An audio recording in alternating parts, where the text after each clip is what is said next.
faz o programa junto comigo, manda pra cá suas sugestões de reportagem, flagrantes, denúncias. É só enviar uma mensagem de áudio ou de vídeo para o nosso WhatsApp no 992258767 que a gente mostra aqui no programa e tenta ajudar você a encontrar a solução. Você também pode entrar na nossa página do Facebook, interagir com a gente. Lá tem as dicas, tem detalhes de tudo que vai ser discutido aqui no programa hoje. Você também pode deixar seu recado, suas sugestões, que a gente adora.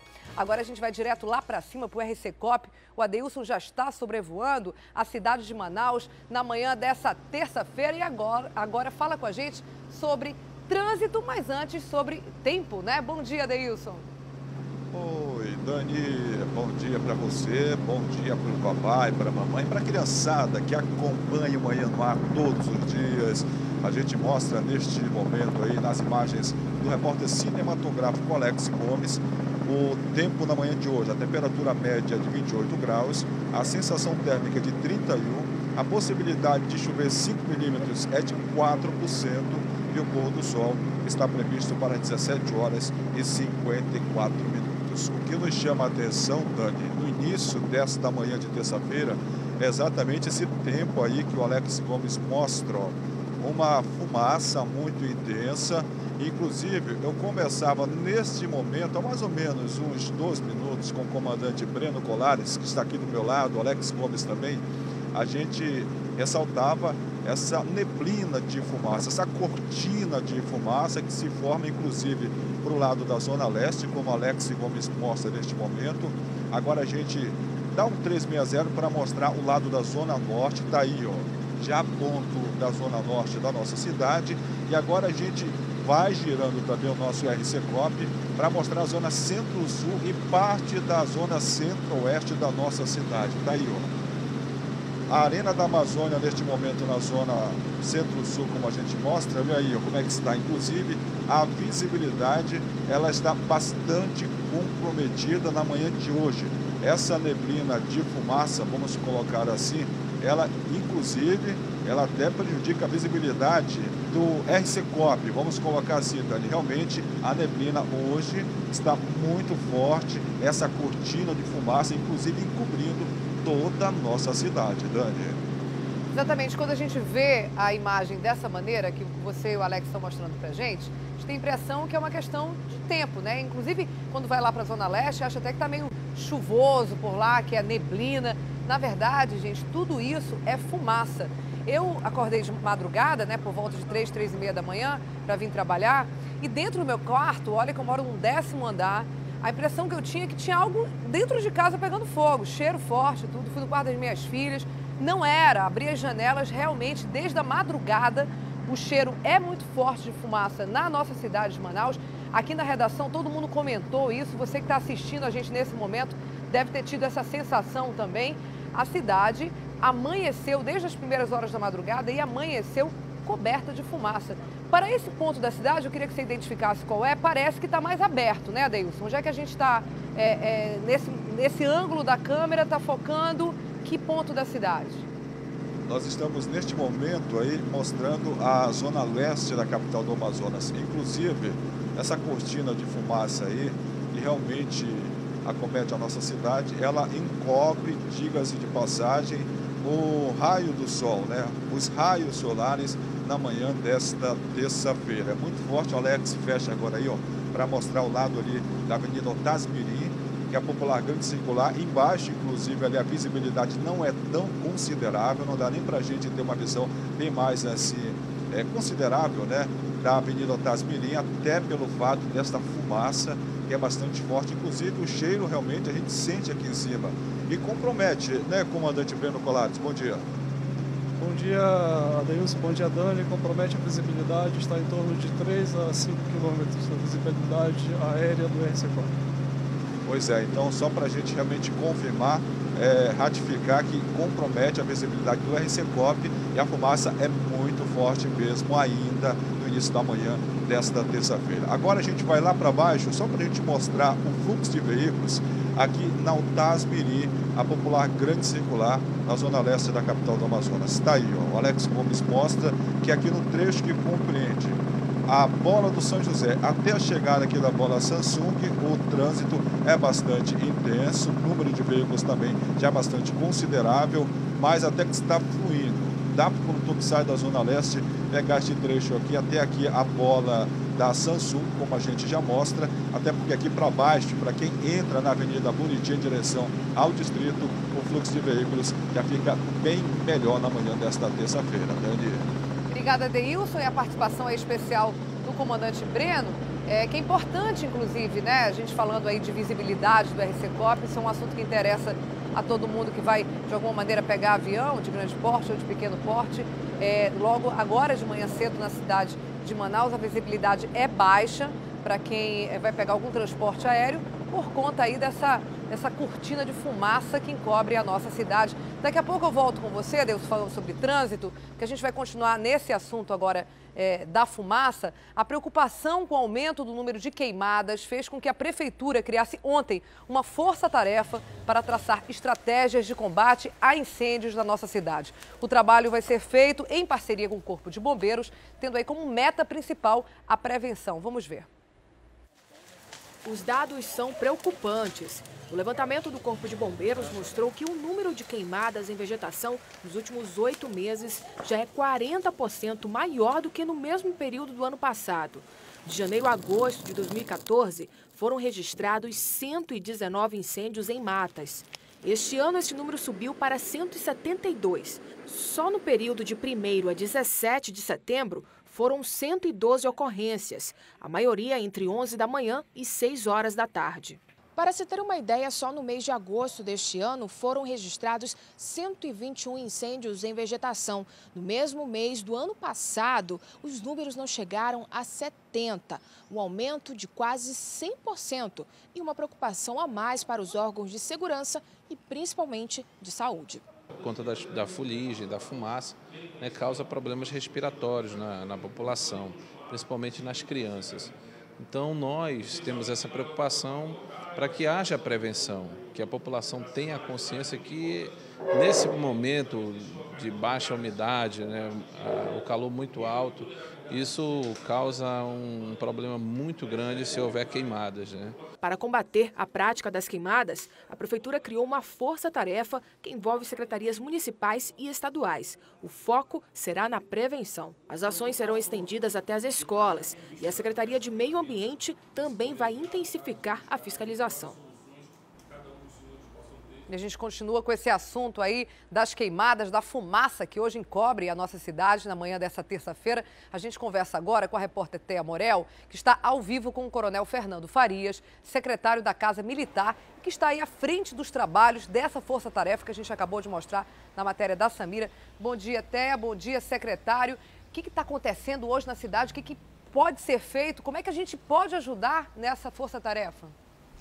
Bom dia, Daniela. Bom, o coronel estava me explicando aqui realmente, né, que ontem a reunião durou cerca de 2h30 e que, na verdade, já haviam acontecido várias outras reuniões e ontem foi realmente para traçar a estratégia, para dizer como é que vai ser esse trabalho da força-tarefa. E agora eu vou conversar com o coronel para saber que estratégias são essas. Coronel, bom dia. Eu queria que o senhor explicasse para a gente, né, o que vai mudar, como é que vai funcionar esse trabalho integrado dos órgãos. Na realidade, não muda. Na realidade, a gente vai adensar essa estrutura de informações do Corpo de Bombeiros para poder aumentar o tempo de resposta, melhor não, diminuir o tempo de resposta do Corpo de Bombeiro nessas ações. Então, como aumentou muito os incêndios em terrenos, o bombeiro tem a preocupação de atender especificamente aqueles incêndios em residência.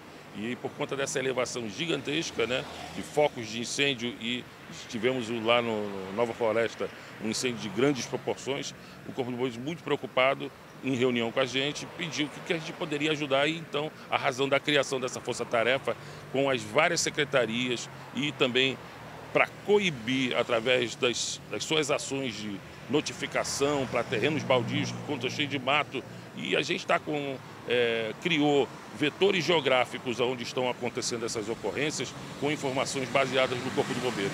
Então essas informações serão repassadas às secretarias e essas secretarias entrarão em atuação no caso a CMF, que tem um cadastro dos terrenos da cidade de Manaus, a Secretaria de Limpeza Pública, que também vai aumentar e já está recompondo as suas equipes para poder trabalhar a retirada de lixo acumulado e folhas em função desse clima seco, que praticamente os terrenos estão com a vegetação muito seca e com fácil combustão.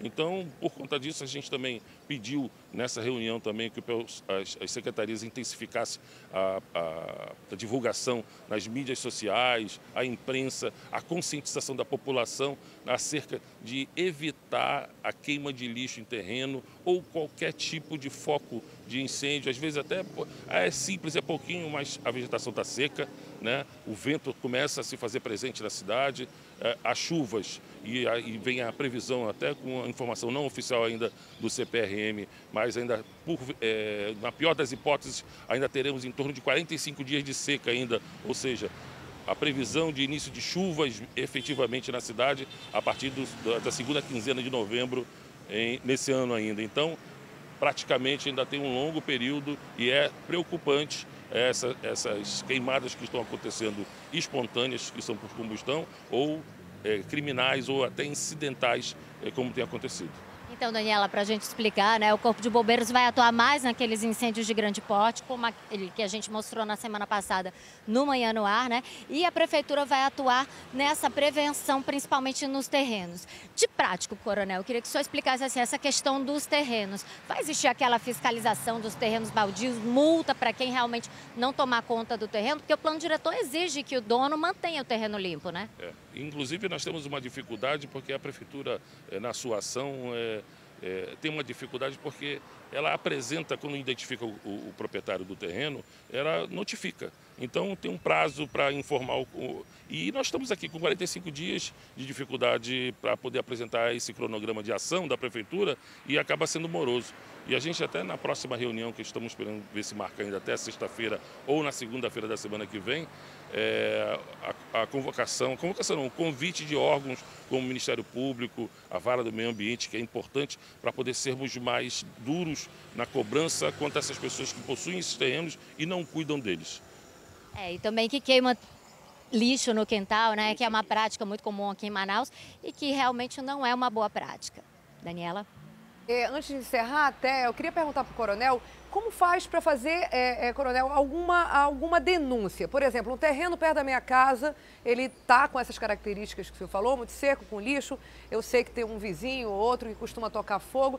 Como é que as pessoas que querem evitar esse tipo de tragédia, aconteceu em Nova Floresta na semana passada, podem fazer para pedir auxílio de vocês da Força Tarefa? Existe um canal? Sim. Na realidade, a centralização das informações, a gente está usando o 193, que é o do Corpo de Bombeiros, que já é conhecido. Temos o 199, que é o da Defesa Civil do município de Manaus, além dos outros telefones que também ainda continuam em operação, que é o 0800 da SEMAS, tem o Disque Limpeza da Sebusp. Então, a gente não desativou esses canais de comunicação. Eles continuarão ainda como são utilizados pela Prefeitura, mas aí a gente vai concentrar foco na atenção a esses casos desse combate contra incêndio nessa condição.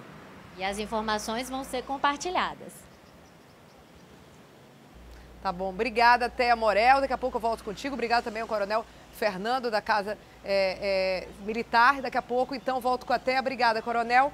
A gente continua falando sobre queimadas, como a gente vem mostrando nos últimos dias. O problema não é só aqui na capital. Os registros de queimadas no interior também estão cada vez mais frequentes. Ontem, um incêndio destruiu uma área de vegetação no município de Santa Isabel do Rio Negro, a 631 quilômetros de Manaus. O fogo começou ali por volta das 2 horas da tarde. Com medo, os moradores abandonaram casas. Os bombeiros conseguiram controlar as chamas. Depois de algumas horas, o fogo destruiu uma área equivalente a um campo de futebol. Muitos animais não conseguiram fugir e acabaram mortos aí pelo incêndio, segundo relatos dos moradores. A área onde ocorreu o incêndio pertence à Prefeitura de Santa Isabel do Rio Negro. Agora a gente vai mudar de assunto. O governador José Mello anunciou ontem o nome do novo delegado-geral da Polícia Civil. A mudança veio após decisão do Supremo Tribunal Federal, que julgou inconstitucional a lei que em 2003 promoveu 124 comissários a delegados. Raimundo Ascioli, que exercia o cargo de delegado-geral adjunto, assume de vez a vaga deixada por Orlando Amaral. O novo chefe da Polícia Civil é delegado de carreira e está na corporação há 20 anos. Com a mudança, o cargo de adjunto fica vago e só será definido nos próximos dias. O restante dos ocupantes de cargos comissionados, eu vou deixar o doutor Ascioli bem à vontade para que ele possa compor toda a equipe dele. Orlando Amaral voltou a ser comissário de Polícia Civil. A mudança veio depois que o Supremo Tribunal Federal julgou inconstitucional a lei que, em 2003, promoveu ele e mais 123 comissários a delegados. Agora, o governo do Amazonas espera uma definição do STF para saber as funções e o valor dos salários dessa categoria, que já havia sido extinta por lei. Nós estamos trabalhando aí no mecanismo legal que possa permitir que eles possam exercer as suas atividades como vinham sendo antes, mesmo não sendo delegado, mas não tendo tanto de excesso na questão remuneratória. Para o ex-delegado-geral, o governador entregou o cargo da Secretaria Executiva de Operações da Segurança Pública do Amazonas, que fica no lugar de Pedro Florencio, que vai ocupar agora a vaga deixada pelo coronel Luismar Bonatius na Secretaria de Administração Prisional. Dança nas cadeiras aí na Secretaria de Segurança, né? E a manchete do dia do jornal A Crítica é: vai ter concurso, sim. A reportagem destaca vagas que serão oferecidas no serviço público em Manaus e no interior do estado. Quem conta esse e outros destaques da edição de hoje é a Lorena Serrão. Vamos ver.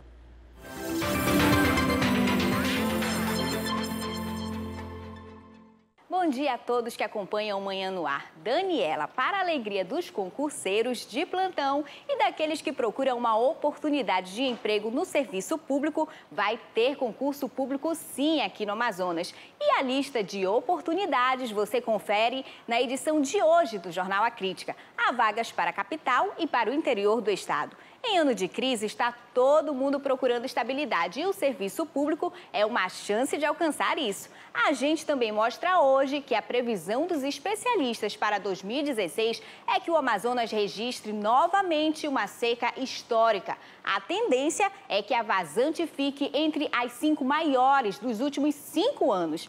E no Caderno Craque, nosso caderno de esporte do Jornal A Crítica, ontem a CBF confirmou que a Seleção Olímpica de Futebol fará 2 amistosos aqui em Manaus, nos dias 9 e 12 de outubro, contra a República Dominicana e o Haiti. É uma boa oportunidade para a gente fazer um teste, né? Afinal, ano que vem, Manaus receberá o torneio de futebol das Olimpíadas de 2016. Isso e muito mais você confere no Jornal A Crítica desta terça-feira.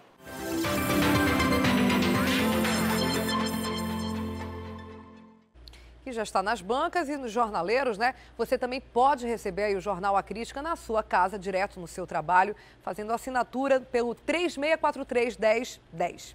Vamos conversar agora com o Márcio Azevedo, que está acompanhando os casos de polícia da manhã de hoje, da manhã dessa terça-feira. Ele tem informações sobre 2 homicídios no bairro Manoa, na Zona Norte. Bom dia, Márcio. Como é que foi isso, hein?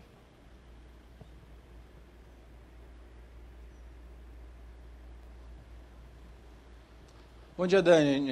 Um desses homicídios, na verdade, aconteceu na Cidade de Deus, que também fica aqui na Zona Norte, foi atendido pelos policiais da 6ª SICOM e aconteceu por volta de 8h55 da noite. A vítima foi o Cleiton Tavares Viana, de apenas 18 anos. Segundo o delegado que foi até o local de crime, o Cleiton foi surpreendido por um motoqueiro, na verdade, duas pessoas numa moto. A moto parou, o rapaz desceu e atirou mais de 5 vezes no Cleiton.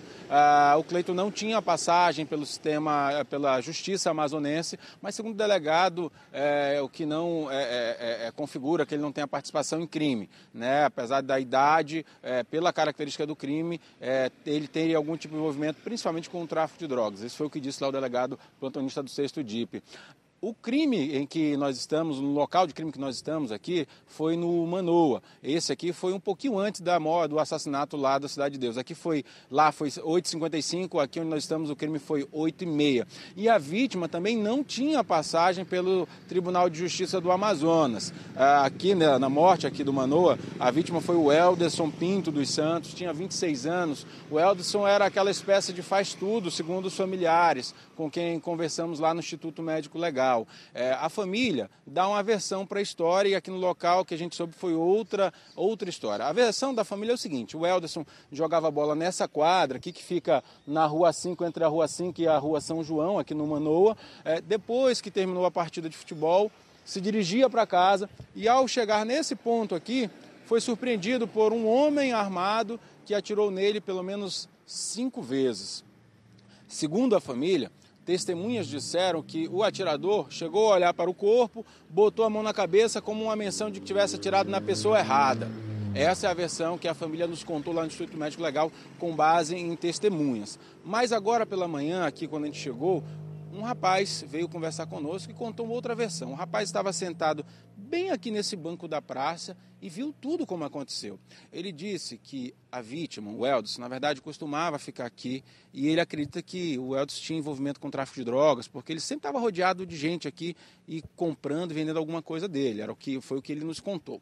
E que ontem, na verdade, um pouco antes do crime, o Elderson estava ali próximo àquela árvore, onde estava um micro-ônibus e onde parou um Fiat Uno preto, de modelo antigo.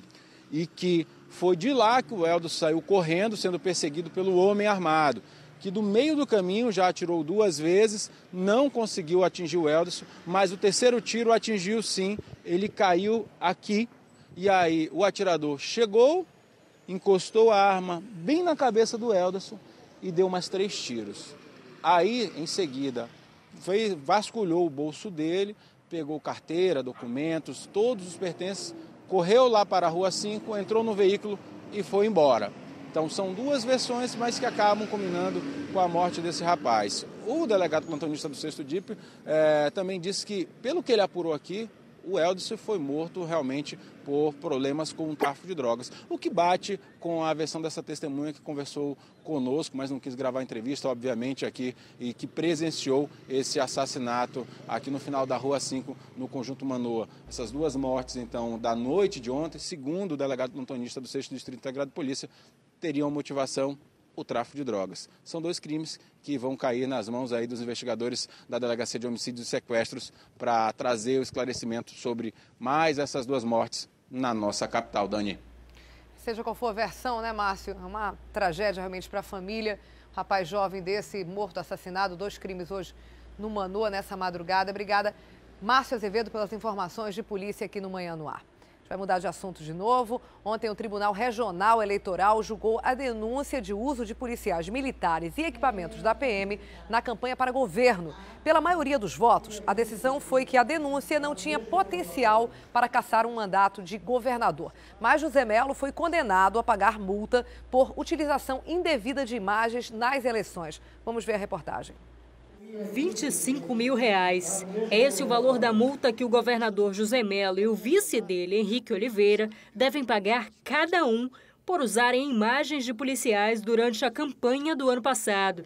A ação foi movida pela coligação do senador Eduardo Braga, que à época também disputava as eleições para o governo. O ex-comandante da Polícia Militar, Eliésio de Almeida, e o ex-secretário de Segurança Pública, Coronel Paulo Roberto Vital, vão arcar com multa de R$10 mil cada.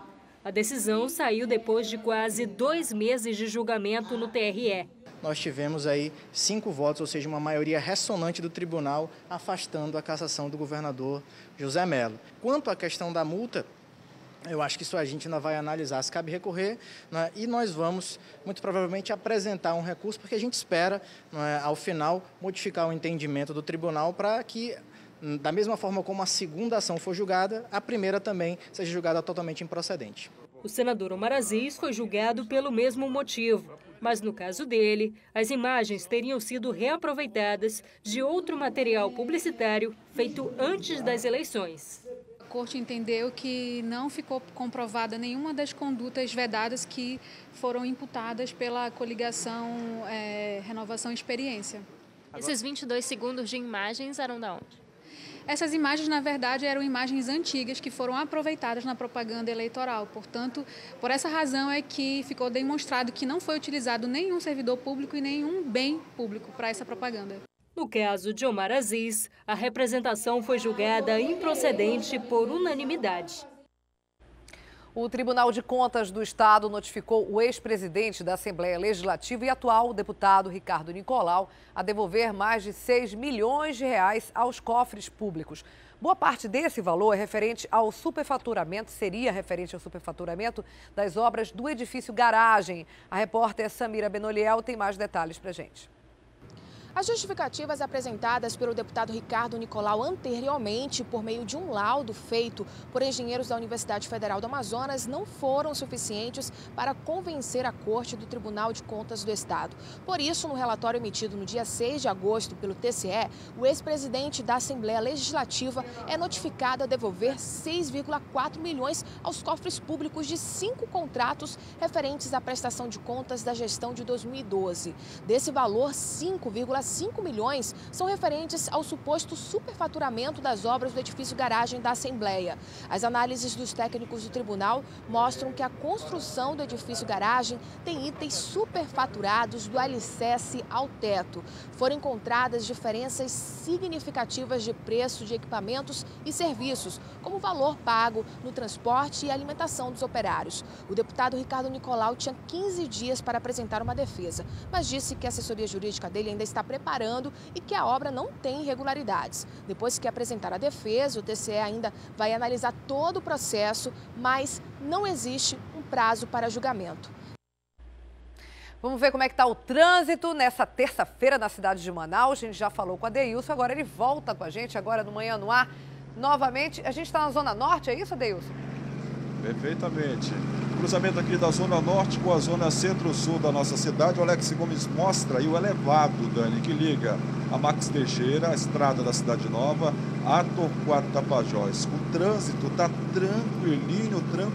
E um detalhe, Dani, neste trecho aí que o Alex mostra, já chegando na Torquato Tapajós, aqui normalmente a gente mostra o trânsito muito ruim, lento, o que normalmente requer muita paciência por parte do condutor.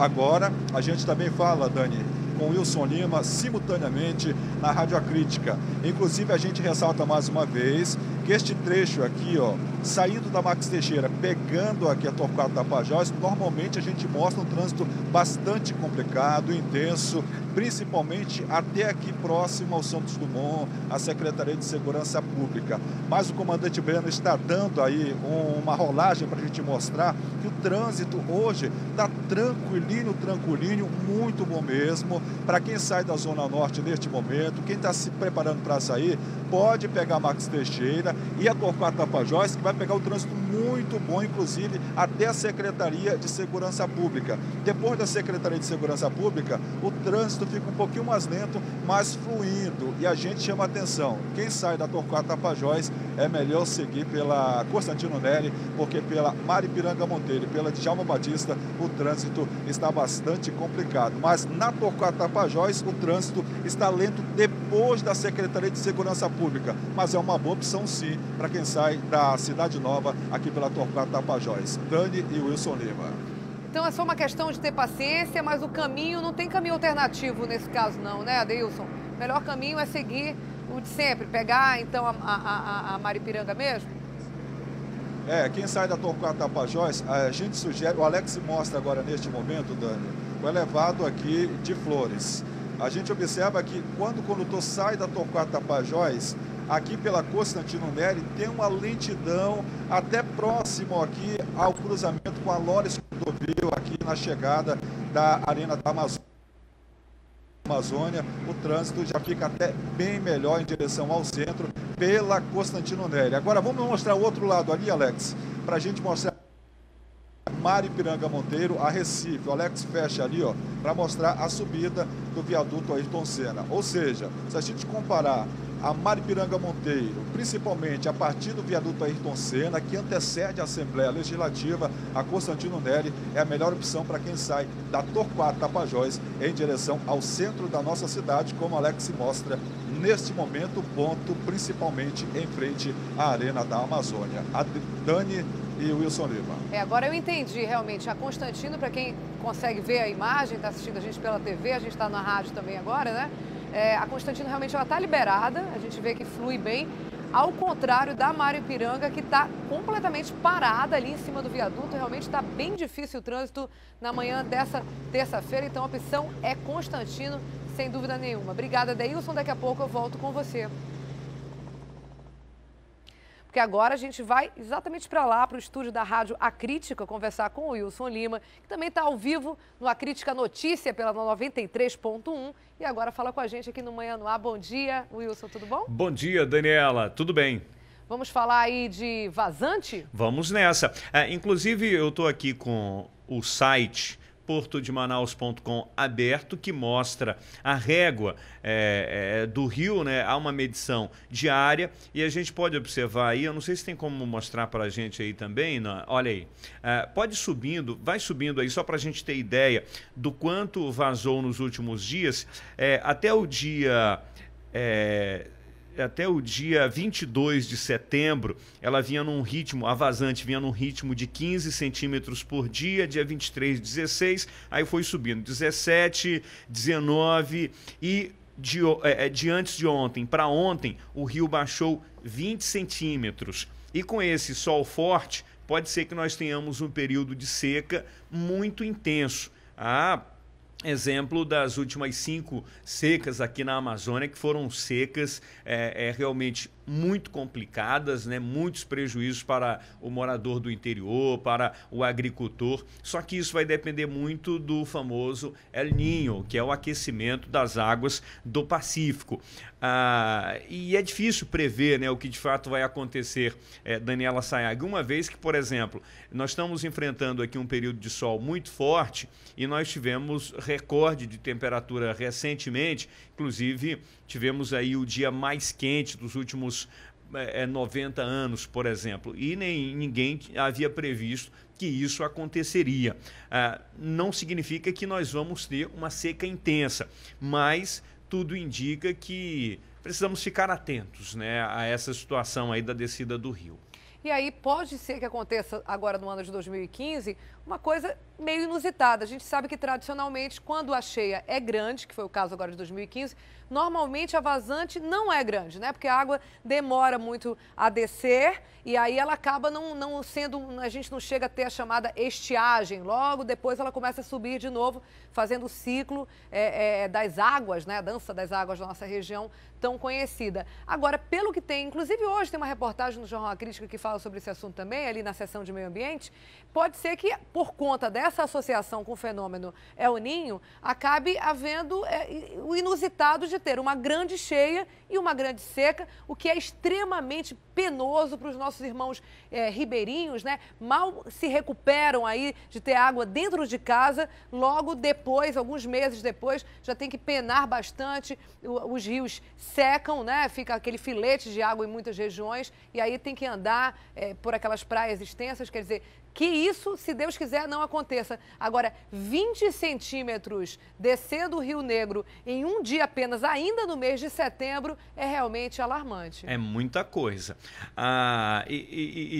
Na verdade, nós estamos a 1 centímetro só da descida do ano passado. Nesse mesmo dia, a descida foi de 19 centímetros. E, de acordo com a CPRM, que é a Companhia de Pesquisas Geológicas, o município de São Gabriel da Cachoeira já começa a apresentar uma baixada muito grande do rio, né? E já é a maior seca de todos os tempos por lá.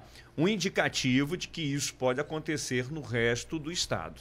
São Gabriel, que tem um problema assim seríssimo ali de navegação, tem muitas pedras, né? Uma parte ali do Rio Negro difícil, não são todas as embarcações que conseguem atravessar realmente. Ele normalmente já tem muita pedra, já é difícil. Quando seca muito e uma seca extrema, como vem se apresentando esse ano, a gente tem que ficar realmente atento à situação de São Gabriel da Cachoeira, porque dificulta, inclusive, levar combustível, levar mantimentos para os pelotões de fronteira. A maioria deles vai de avião, mas alguns ainda têm acesso ali de barco. Os próprios comunidades que ficam ali em torno dos pelotões, ficam próximas. Realmente a gente tem que ficar bem atento à situação de São Gabriel, que não é fácil.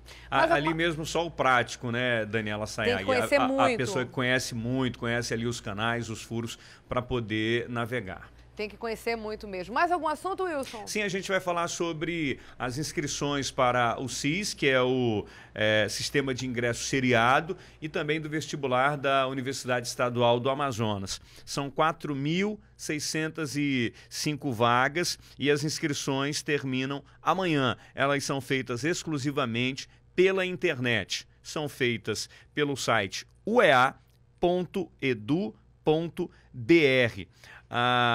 E aí as provas serão realizadas nos dias 13 de novembro para o SIS e 14 e 15 para o vestibular. Há vagas para a capital e também para as unidades do interior. Obrigada, Wilson Lima, falando ao vivo com a gente aqui no Manhã no Ar, pela TV A Crítica Record. Obrigada e até amanhã, Wilson. Bom dia para você e até lá, Daniela. Tchau, tchau. E vai ser lançado hoje um novo canal para denúncias de violência contra a mulher. É o portal Mulher Amazonense, que vai conter aí informações sobre a rede de assistência a vítimas de violência e também é aberto a denúncias. Vamos voltar a conversar com a Thea Morel, que tem mais informações sobre esse assunto. Fala, Thea. É isso mesmo, Daniela. Esse portal é muito importante justamente porque vai servir como um canal direto, né, entre as mulheres e as denúncias que elas querem fazer em casos de maus-tratos e outros casos também. Eu estou aqui com a Graça Prola, que é coordenadora da Sejusc, que muita gente ainda confunde, né, mas a Sejusc é a Secretaria de Direitos Humanos do Governo do Estado. Bom dia, secretária. Queria que você explicasse como é que funciona esse portal. Ok, o Governo do Estado do Amazonas lança hoje, daqui a pouco, lá no CCIC, o Portal da Mulher. Esse Portal da Mulher, ele é um aplicativo que conta com a parceria da Samsung e da Abric Projetos, que elaborou o software. Esse aplicativo, ele tem 4 áreas, vamos dizer. Uma área que é de notícias, outra área que garante onde buscar ajuda, ou seja, ela divulga os serviços da rede, e a outra área que é efetivamente para que qualquer pessoa possa acessar para fazer denúncia. Se você estiver vendo um vizinho seu fazendo um maltrato contra a mulher, você pode acionar para denunciar. Agora, o alerta de pânico ou o alerta rosa, como nós estamos chamando, ele só pode ser acessado por mulheres vítimas de violência doméstica e familiar que tiveram passagem pelo sistema policial com 2 crimes básicos: uma, lesão corporal grave ou leve, e a outra de crimes de ameaça de qualquer forma. Secretária, então deixa eu ver se eu entendi. Na verdade, são 2 ferramentas separadas. Uma para que as pessoas possam denunciar caso alguma vizinha ou alguma familiar seja vítima de violência, e outra que é o alerta rosa para quem já é vítima e que pode ter um atendimento mais rápido. Aí assim? Com certeza. Inclusive o alerta rosa está no portal. O alerta do pânico faz parte do Portal da Mulher. E como é que funciona? Você explicou que é um aplicativo, mas é no computador, é no celular? Qualquer celular Android, independente da marca, poderá ser usado pelas mulheres que podem baixar o portal. Agora, só podem fazer o uso do alerta do pânico ou alerta rosa as mulheres vítimas de violência com passagem pelo sistema policial. Quer dizer, pessoas que já prestaram denúncia e que realmente são vítimas. Em quanto tempo demora a resposta? Se, por exemplo, eu acionar o alerta rosa, em quanto tempo eu vou ter aquela resposta da polícia, dos órgãos de defesa?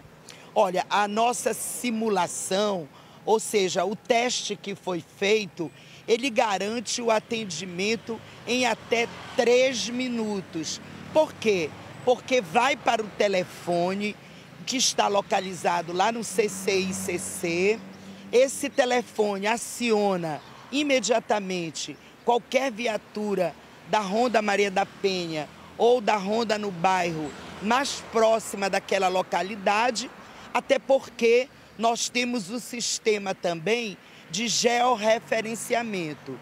E, feito isso, o homem, o agressor, é imediatamente levado para um distrito integrado de polícia, onde sofrerá, claro, as penas da lei.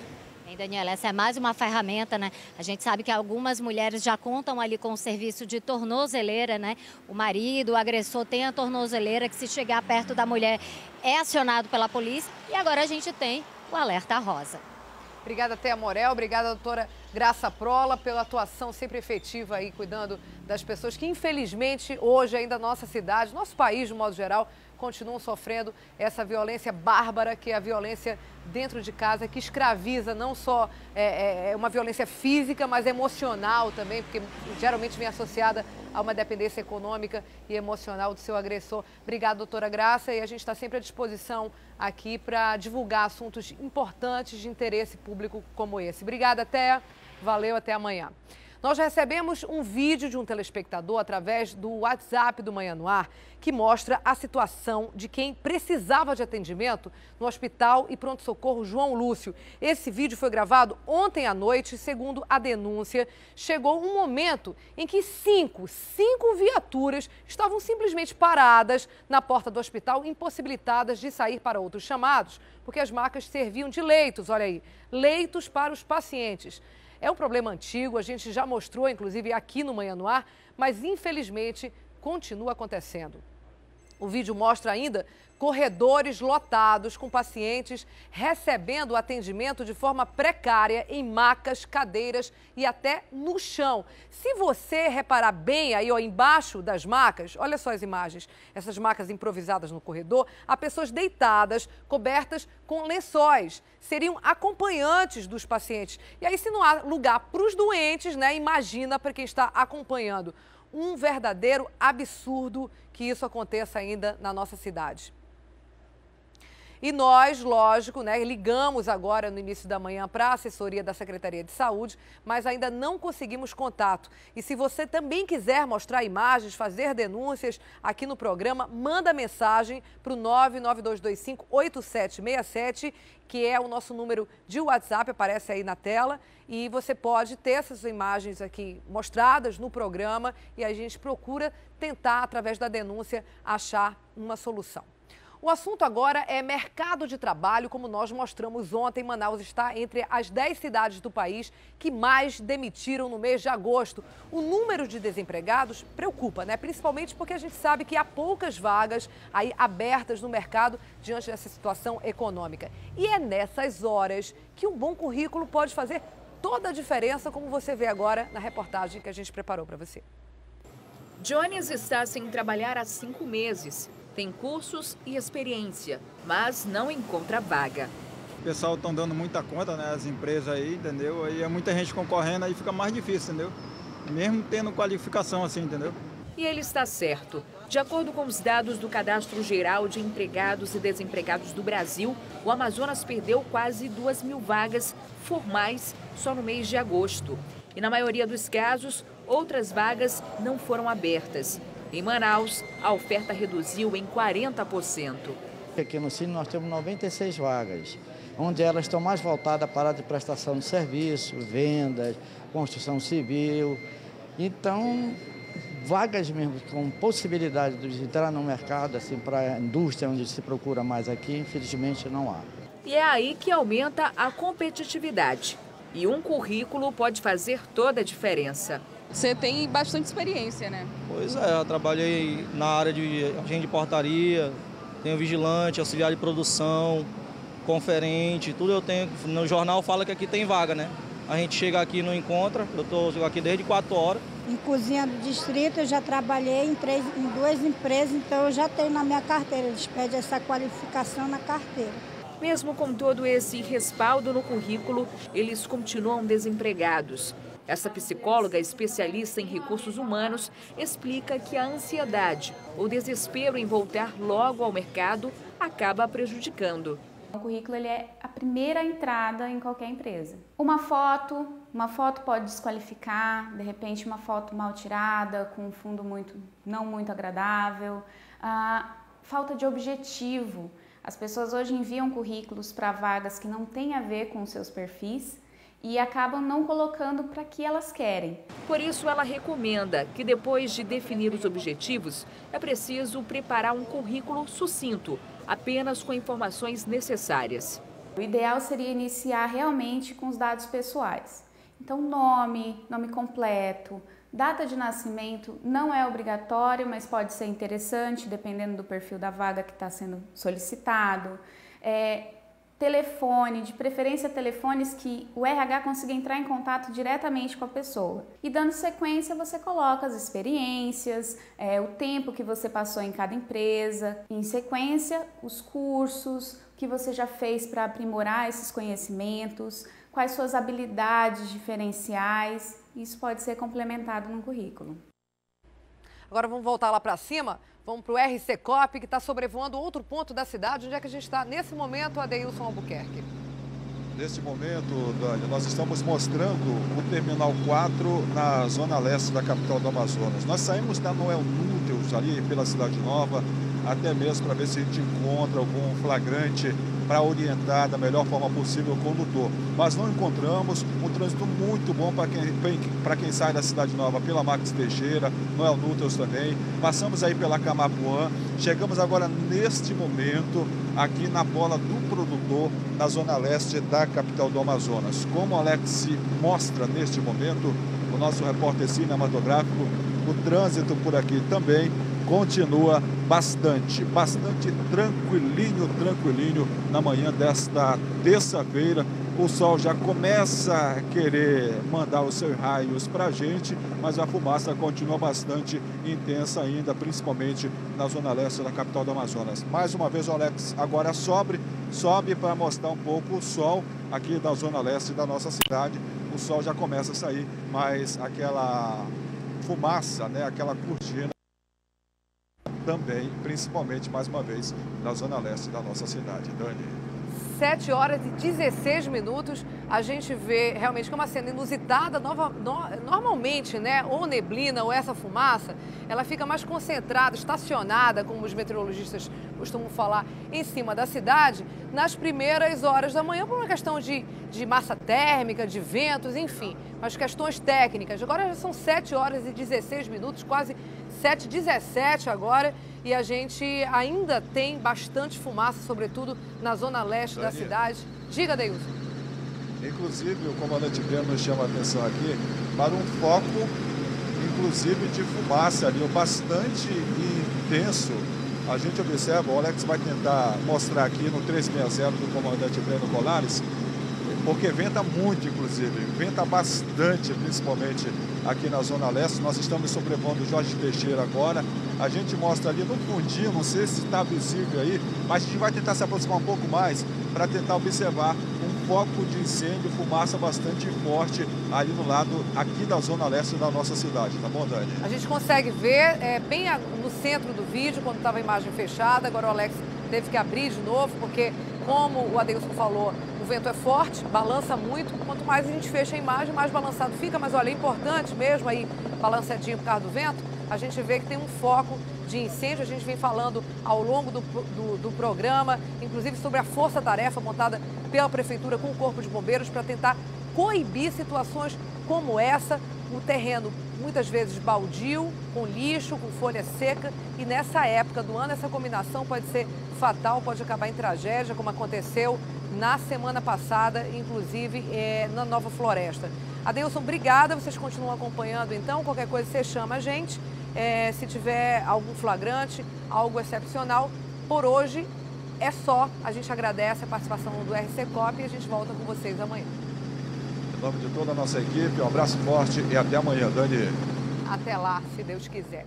E hoje nós estamos recebendo aqui no estúdio do Manhã no Ar, Rafael Rocha, que é procurador do Ministério Público Federal, e vai conversar com a gente sobre uma consulta pública que está sendo feita na internet pelo Ministério Público Federal para colher aí sugestões e críticas sobre a atuação do órgão aqui no estado. Bom dia, procurador. Bom dia, Daniela. Muito obrigada por ter aceitado nosso convite. Eu que agradeço pela oportunidade. Como é que vai funcionar essa consulta pública? Porque, por incrível que pareça, muita gente ainda não sabe, né, qual é a atuação do Ministério Público, como pode ser crucial na vida das pessoas. O que vocês pretendem com essa consulta? Bom, o objetivo realmente é aperfeiçoar a atuação do Ministério Público Federal, de forma também a permitir que o cidadão possa participar e possa dar a sua opinião e dar a sua contribuição para que isso aconteça. E como é que funciona? Ela funciona exclusivamente pela internet, né? Então a pessoa que queira realmente dar a sua contribuição pode entrar no site do Ministério Público Federal na internet, né? Posso falar já o site? www.pram.mpf.mp.br. E lá a pessoa vai encontrar um formulário e lá tem um espaço, né, para a pessoa poder... Está mostrando, inclusive, agora, está no ar. Tem ali o banner, né, consulta pública, é só clicar. E ali tem um formulário e a pessoa primeiro ela tem que especificar qual é o tema da sua contribuição, né, se é em relação à estrutura do Ministério Público, em relação à facilidade de acesso, se é sobre a transparência, né, a pessoa de repente pode entender que não tem informações suficientes sobre a atuação do Ministério Público, ou se é sobre a atuação em si, sobre a pauta do Ministério Público, sobre os temas. Algum caso específico da sua comunidade, da sua realidade? Nesse caso também, por exemplo, eu tenho alguma dúvida se esse meu problema, que diz respeito à minha comunidade apenas, pode ser tratado, pode ser levado ao Ministério Público e virar uma denúncia. Se eu tenho essa dúvida, eu também posso tirar essa dúvida pela consulta? Eu acho mais interessante, se for uma denúncia, um fato específico, que a pessoa acesse um outro canal, né, o canal de denúncias propriamente dito. Por quê? Porque ainda que não seja atribuição do Ministério Público Federal, nós podemos encaminhar para o órgão que seja competente, seja o Ministério Público Estadual, seja a Defensoria, né? A consulta pública seria mais sobre a atuação do próprio Ministério Público de uma forma mais genérica, né? Se houver um fato pontual, ele pode ser denunciado. Entendi. Eu vou interromper a entrevista, como eu falei anteriormente, podia ser que a gente encontrasse algum flagrante. O Adeilson acaba de informar para a produção que está sobre um foco de queimada nesse momento em uma área verde. A gente vai então voltar com ele, já tinha até me despedido, mas o assunto realmente pede. Adeilson, onde é que é esse foco de queimada? É aqui, Dani, no João Paulo, na zona leste da capital do Amazonas, bem ao lado aqui daquela invasão denominada de José Melo, que nós acompanhamos, inclusive, a reintegração de posse. A gente observa que é um incêndio criminoso. Alguma pessoa, algum indivíduo queria queimar lixo ali e acabou realmente queimando, tacando, ateando fogo no lixo e, consequentemente, a fumaça é forte. Agora há pouco, há mais ou menos uns 4 minutos, tinha fogo vivo ali que a gente observou aqui de cima. E a gente chama a atenção do Corpo de Bombeiros para essa situação aqui no João Paulo II. A gente observa próximo da comunidade José Melo, onde houve aquela reintegração de posse. E aí aqui ao lado deste foco aqui de incêndio tem uma área verde considerável na zona leste da capital do Amazonas. É mais um ponto de incêndio, de um ponto foco de queimada que a nossa equipe flagra aqui na zona leste da capital do Amazonas. Dani. Obrigada, Adeilson Albuquerque. A gente alerta as autoridades, porque às vezes é assim, né? Começa pequenininho, um foco pequeno e acaba se espalhando. Não está chovendo na nossa cidade, o clima é extremamente seco e aí pode provocar, de repente, espalhar essas chamas, esse incêndio. Obrigada, Adeilson, então, pelas informações aí de última hora. Eu estou conversando aqui no estúdio com o Rafael Rocha, que é procurador do Ministério Público Federal. Ele está falando sobre uma consulta, né? Uma consulta pública. Ela é exclusivamente online, mas eu, por exemplo, estou assistindo agora o Manhã no Ar, não tenho computador, não sei como é que eu acesso à internet, eu tenho computador, mas não acesso à internet. Como é que eu posso também participar? Bom, não tem dificuldade nenhuma, é só a pessoa se dirigir até a nossa sede, que fica na Avenida Efigênio Salles. E lá vai ter, na sala de atendimento ao cidadão, um computador disponível, um servidor para orientar, e a pessoa também pode participar da consulta pública. E é interessante ter a oportunidade, porque já conhece o setor de atendimento, para quando quiser apresentar uma denúncia sobre algum fato específico, né, já sabe onde fica. Já sabe o caminho. E aonde fica? Fica na Avenida Efigênio Salles, perto ali da Unas, do Lebarão, ali naquela área ali da Efigênio Salles. Na Efigênio Salles, bem no iniciozinho, né, da Efigênio Salles. Procurador, além dessa questão da consulta online, eu queria falar com o senhor sobre a ação civil pública que foi ingressada na Justiça Federal sobre esgotos que são despejados no Rio Negro. pela feira da Panair, muitos preferem aí Paner, né? O nome, na verdade, original é Paner, por causa da empresa aérea que tinha no início do século passado, mas enfim, a gente acabou aportuguesando Panair. Esse esgoto da Panair, que é jogado no Rio Negro, de que forma ele está causando prejuízos ali para o meio ambiente da área e do entorno todo ali do Rio Negro? E como é que vocês pretendem atuar depois dessa denúncia? Bom, a questão toda é que o despejo do esgoto acontece sem nenhum tipo de tratamento. Não existe uma estação de tratamento que possa realmente realizar essas etapas de tratamento antes do despejo direto no Rio Negro. Então, o resultado é que o Rio Negro acaba ficando poluído com os dejetos, com o esgoto sanitário da feira, não é? E o Ministério Público Federal, ao tomar conhecimento disso, realizou uma investigação na qual oficiou o IPAAM, oficiou a SEMAS para que realizassem fiscalizações na área. Realmente, a constatação é que a situação realmente é precária, acontece o despejo de esgoto a céu aberto, e não só de esgoto, também de resíduos sólidos que são descartados na orla sem nenhum tipo de cuidado.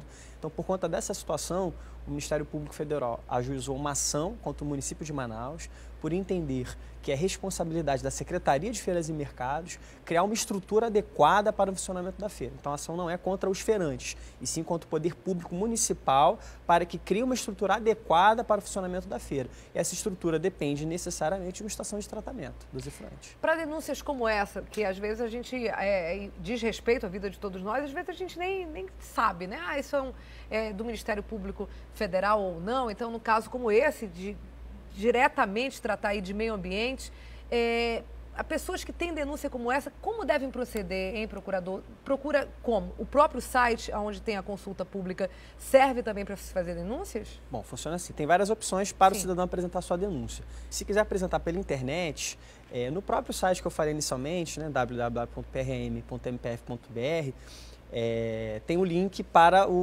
as denúncias, né? Mas existe se não quiser entrar no site e ficar com dúvida para procurar, existe um outro site específico para denúncias, que é o cidadão.mpf.mp.br. E lá o site é autoexplicativo, já faz todo o direcionamento para o cidadão apresentar alguma denúncia sobre um fato específico.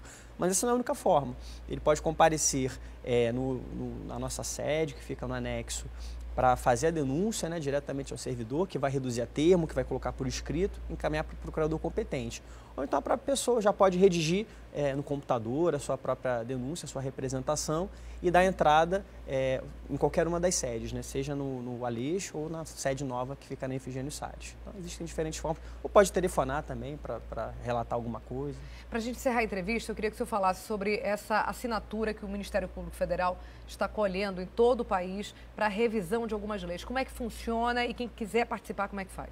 Bom, a questão é que com a experiência que o Ministério Público Federal adquiriu na Lava Jato e em outras atuações, nós verificamos que no Brasil tudo conspira para a impunidade do corruptor e do corrupto, né? Então, por mais que o Ministério Público Federal, por mais que o Poder Judiciário, a polícia sejam estruturados e equipados, na verdade a legislação ela é muito deficiente e favorece realmente e dificulta, sobretudo, a punição desses crimes, né? Então, o que o Ministério Público Federal está fazendo é reunindo assinaturas para um projeto de lei de iniciativa popular para modificar a legislação, né? Então, ou seja, a medida, na verdade, a campanha não é do Ministério Público, a campanha é da sociedade, né? E caso, né, se reúnam 1,5 milhão de assinaturas, aí sim pode ser apresentado um projeto de lei, né, que vai ser submetido à deliberação dos parlamentares. São 10 leis que vocês pretendem mudar isso? São 10 medidas, né, que são aspectos específicos da legislação, né? Porque o que acontece? Ainda que se consiga identificar que o agente é corrupto, muitas vezes não tem prova específica. Então, o que você vê na prática é um agente que tem um patrimônio absolutamente incompatível com seus rendimentos, né? E o Ministério Público Federal propõe que isso por si só já seja criminalizado. E aí, identificado realmente que aquele agente é um agente corrupto, o processo em si ele tem muitos entraves para que ele alcance um resultado útil, né? Então, são muitas nulidades, o prazo prescricional é um prazo curto, cabem muitos recursos, o que faz com que o processo demore bastante, não é? Então, a gente também propõe medidas específicas durante o processo para que se consiga um resultado útil no processo, que é o que é de interesse de todos. Eu quero assinar, como é que eu faço? Como é que faz? Lá na sede tem o formulário, né, que a pessoa pode preencher, né? Se puder já levar também o título de eleitor, também é muito importante, porque já adianta o processo. Ou pela internet também, né? A gente tem um site na internet, site das 10 medidas, é só colocar no Google, né? 10 medidas, 10 por extenso, 10 medidas. E aí lá tem um formulário também, a pessoa pode também imprimir, assinar e entregar, né? Não tem a opção de fazer eletronicamente. Tem que ser ou comparecer na sede, ou já levar impresso, assinado. Pode recolher também assinaturas na comunidade para mover essa campanha. No seu trabalho. Pois é, e tanta gente aí, poxa, eu queria fazer alguma coisa para melhorar o nosso país, né? Para punir realmente quem é corrupto, e eu não sei o que fazer. Está aí uma medida na prática de você poder exercer mesmo o seu direito de cidadão e sua indignação diante do que a gente vê aí acontecendo no nosso país. Vai lá, assina e vamos juntos tentar mudar essas leis para punir realmente quem é corrupto e está fazendo isso no nosso país. Brigadíssimo, conversei com o procurador do Ministério Público Federal, Rafael Rocha. Muito obrigada por vir hoje aqui no Manhã no Ar. Eu que agradeço. Bom dia a todos. A gente vai mudar de assunto agora. Olha a situação difícil dos moradores do rio Piorini, na zona norte de Manaus. Eles estão sem abastecimento de água. O problema se arrasta há meses, mas agravou nos últimos 10 dias. E o detalhe, hein? Pode não ter água, mas as contas chegam todo mês. Na pia, as louças estão sujas, mas não é por falta de vontade, não. É que há 10 dias não tem água e quando vem, só na madrugada. O único jeito encontrado para deixar a casa limpa é buscar água no poço artesiano de uma igreja evangélica, no fim da rua. Essa água para a gente na verdade, beber, é para lavar um prato, uma coisa, porque não tem água nas torneiras, até para dar uma descarga, né? A gente, na verdade, tem que vir pegar aqui e se servir da boa vontade do dono da igreja. A fila aqui dura o dia inteiro, mas tem que esperar e ter paciência. Afinal, é a única fonte disponível. Isso aqui eu estou carregando já desde cedo para encher um balde para ficar à noite até amanhã. E essa água aí é para quê hoje? É para tomar banho, lavar louça, lavar roupa, para utilidades que a gente serve em casa. Seu Jonas, responsável pelo poço, libera o consumo até às 7 da noite. Eu vejo a necessidade aqui do povo da comunidade Piorini. Eu acho que mais do que a minha obrigação, de ceder aí a água aí pro povo. Enquanto nada é resolvido, as contas não param de chegar. Deveria o prefeito, o governador, tudo olhar por nós aqui, mas não olha. As contas chegam e tem que pagar, porque senão o nome vai para onde? Para o SPC. Nada de água em torneira, mas a conta tá aqui, ó. Chegou, tá aqui, ó. A conta chegou para pagar. Tá aí, ó. Tá pago. Porque tem que pagar, porque senão mesmo sem água, mas eles vêm e cortam. Aí é pior pra gente. E deu quanto esse mês sem água? Esse mês sem água ainda deu R$ 32,46. Sem água. Uma conta sem água realmente não tem como não ficar revoltado, né? Em nota, a Manaus Ambiental informou que está realizando intervenções operacionais nessa área ali do rio Piorini e para que o abastecimento seja normalizado até o fim dessa semana. E a gente continua acompanhando, claro, porque água sem água, com conta, realmente é uma combinação que não dá para entender. A gente faz um pequeno intervalo agora no Manhã no Ar, são 7 horas e 32 minutos e volta daqui a pouco com as notícias do esporte e também lembrando aí da campanha para doação de órgãos. Setembro Verde está encerrando, mas a gente mostra que a doação de órgãos continua ao longo do ano inteiro, sendo, sem dúvida nenhuma, um ato de amor. A gente volta em instantes. O mês está acabando e com ele o Setembro Verde, né? Que é a campanha que incentiva a doação de órgãos. Ontem foi o Dia Mundial do Doador e a gente aproveita todas essas ocasiões para esclarecer algumas dúvidas sobre o assunto e mostrar como a doação de órgãos é fundamental para salvar vidas e diminuir a aflição de quem está na fila à espera de um transplante.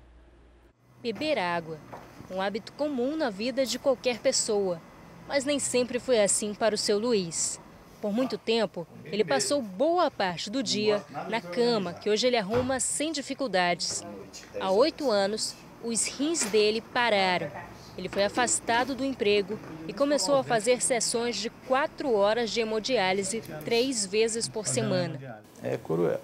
Você ficar lá na máquina deitado e o sangue, né, rodando lá. Tem dia que você sai bem, tem dia que você sai meio baqueado, sai.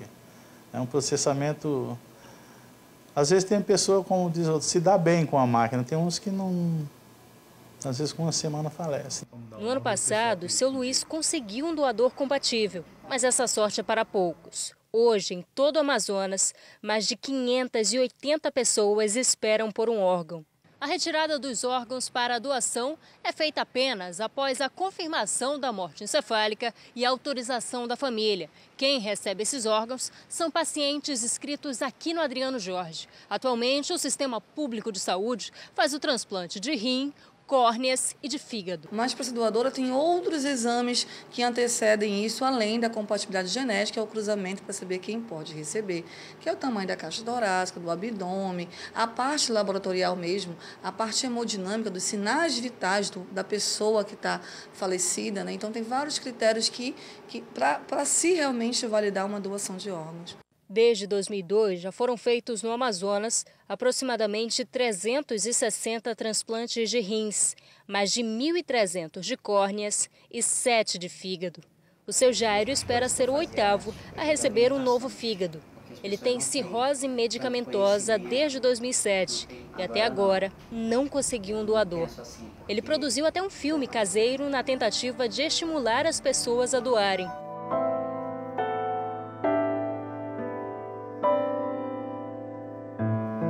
Jairo já esteve na lista de espera do Rio Grande do Sul, de Fortaleza e é o 2º aqui do Amazonas. Mas ele não vê isso como uma vantagem. Antes eu torcia tanto para estar em 2º lugar e na cabeceira da fila, digamos assim, né? Mas hoje eu não considero isso muito bom, porque quanto a ordem da fila é quanto prioridade. Quanto pior tu tiver, mais rápido tu é transplantado. Só que, será que vai ter um doador para mim? Já a dona Lucilene foi uma das pessoas que ajudaram a responder essa pergunta. Emocionada, ela lembra do filho. O Rômulo foi uma pessoa que, na vida dele, ele se doou muito, entendeu? E isso, a partir disso, o Rômulo não tinha deixado que ele ia ser doador, né? E a partir desse momento, assim, eu não tive dúvida pelo que o Rômulo foi. Em outubro de 2013, Rômulo, de 23 anos, foi vítima de um acidente de moto. No quarto, já não restam muitas coisas, apenas alguns bonés e o relógio preferido do filho caçula. Tudo foi doado, inclusive as córneas e os rins dele. Quando a assistente social vem aqui, fala que quem recebeu os órgãos do Rômulo está muito bem, isso me dá muita alegria. Faria tudo de novo? Tudo de novo. Tanto é que hoje, a minha filha, ela trocou a identidade dela e já, né, disse que é doadora. E eu também sou doadora, meu esposo. O que se espera é que atitudes como a de dona Lucilene possam ajudar outras pessoas a manterem a esperança por uma nova vida. E para ser doador, basta você manifestar aí para um parente próximo que tem esse desejo. A gente, lógico, que não quer que nada aconteça com nenhum de nós, mas é da vida e se isso acontecer e você quer ser doador, é preciso que você manifeste agora em vida. Converse sobre isso com seus pais, com seus filhos, porque como a gente viu aí na reportagem da Larissa, pode significar a continuação da vida de alguém e antes de qualquer coisa é um ato de amor extremo, mesmo no momento de dor. Agora o esporte, né? Vamos direto ao estúdio do Craque na TV conversar com a Carol Queiroz, que já está lá preparadinha para entrar agora no Manhã no Ar. Bom dia, Carol. Bom dia, Dani. Tudo bem? Tranquilo. Olha, Dani, vou começar falando de um assunto que interessa bastante aqui pra gente. Inclusive, a Lorena Serrão até deu uma adiantadinha aí na manchete do jornal A Crítica. E eu vou falar um pouquinho mais agora. Você sabe que a Confederação Brasileira de Futebol anunciou aí 2 amistosos, né, da Seleção Olímpica que serão realizados na Arena da Amazônia em outubro. Que coisa boa pra gente, hein? O primeiro é contra a República Dominicana, no dia 9, e o segundo é contra o Haiti, tá? No dia 12. Para essas 2 partidas, o técnico Dunga convocou 22 jogadores que atuam aqui no Brasil e no exterior também. Entre os destaques aí, né, do nosso time estão o Gabriel Jesus, do Palmeiras, que tá jogando uma bola, esse menino, né? Tá todo mundo comentando dele. O Valdívia, do Inter, né, de Porto Alegre, e o atacante santista Gabriel, o Gabigol, que a gente já conhece bastante também. Ainda não foram divulgadas aí as informações sobre ingresso e tudo mais, mas certamente a procura vai ser grande, né, Dani?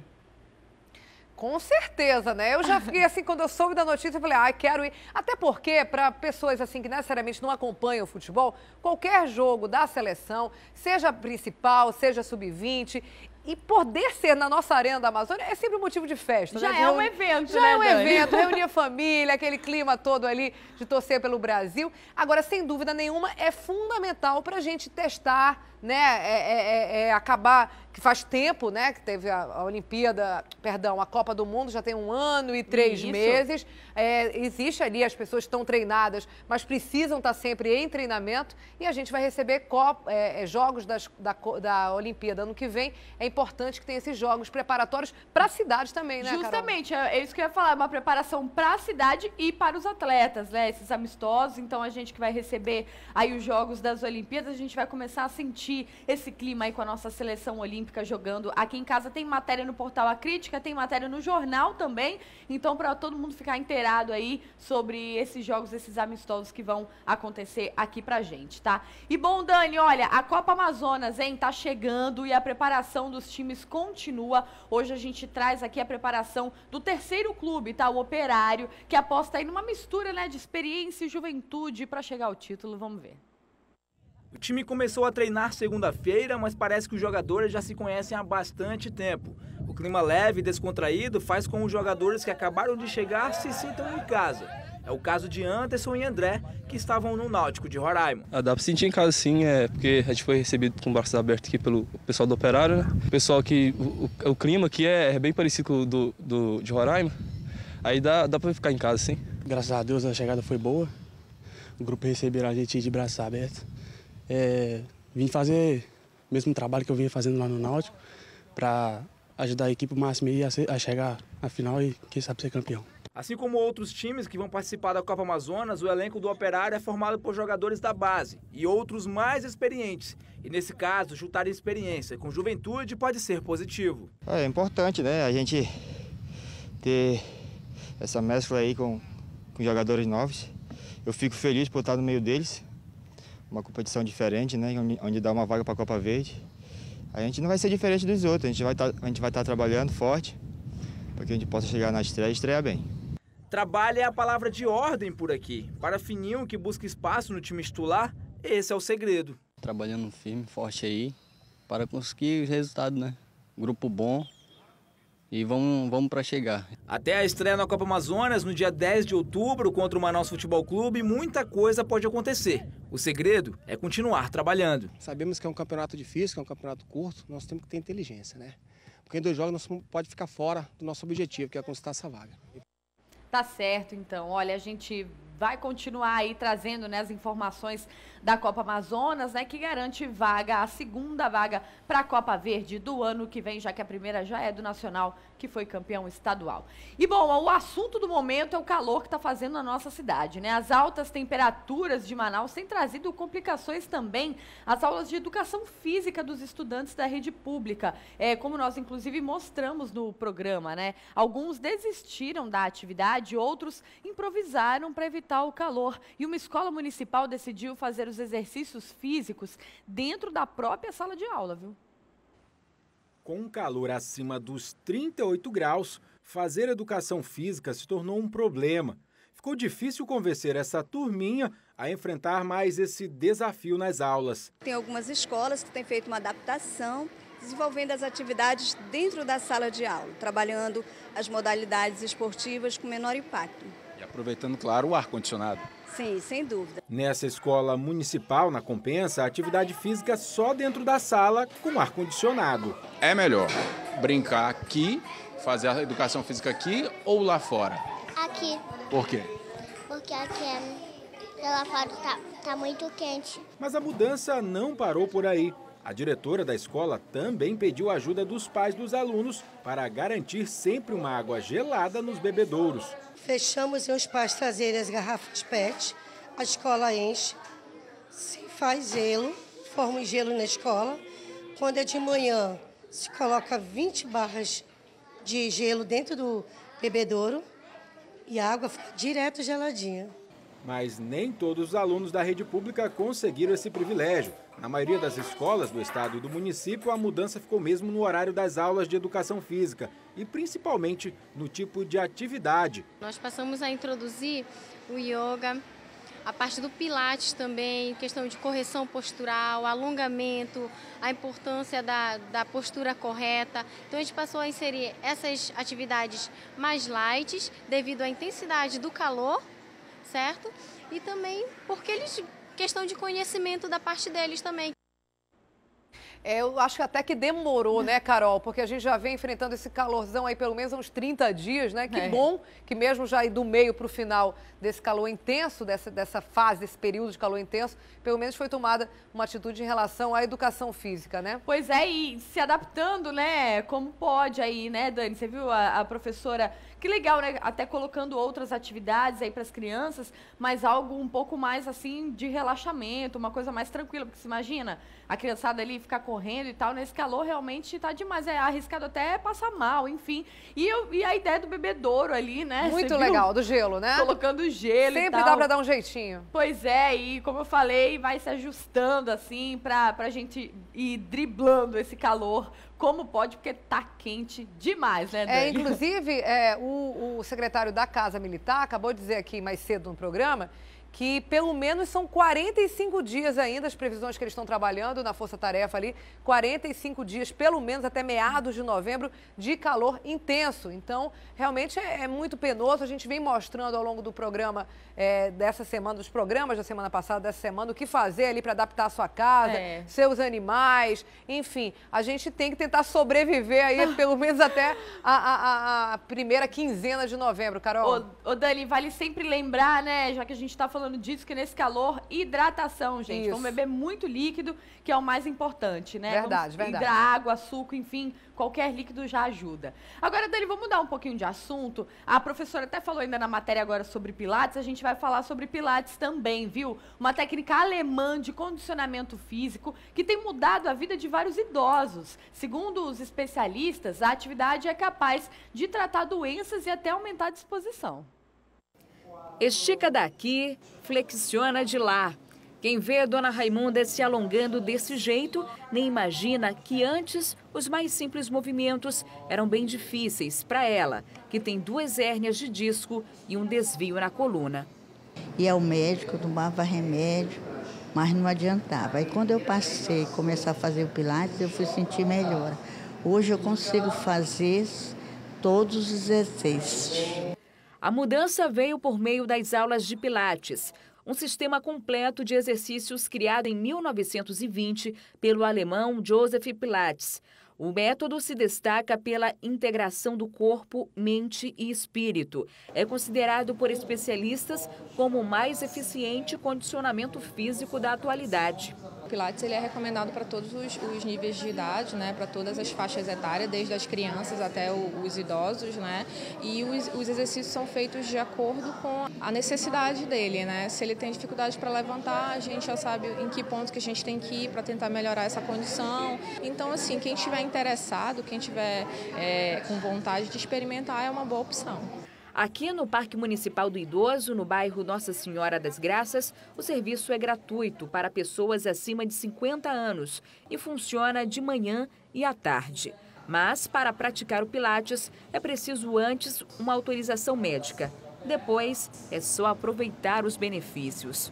As aulas acontecem 2 vezes por semana e têm 50 minutos de duração. Tempo suficiente para uma mudança na vida de cada um aqui. Os exercícios aumentam o equilíbrio físico e psicológico e a força. Os exercícios de baixo impacto e de poucas repetições proporcionam resultados eficazes e, ao mesmo tempo, menos desgaste das articulações e dos músculos. Por isso, é recomendado também para pessoas sedentárias. E com esse reforço muscular e relaxamento, finalmente Dona Maria está aproveitando a vida. Quem está melhor, a Dona Maria com 67 ou a Dona Maria quando tinha 30 anos? Agora que hoje em dia eu fico à vontade para mim passear, me divertir. Estou muito bem, graças a Deus. A dor foi embora? Foi tudo embora. Faço todos os meus movimentos, danço, brinco, muito feliz, graças a Deus. Coisa boa, eu adoro Pilates. E se você gostou aí do método, pode ligar para o telefone 3584-5713 para ter aí mais informações sobre as aulas de Pilates no Parque Municipal do Idoso. Adorei a dica, Dani.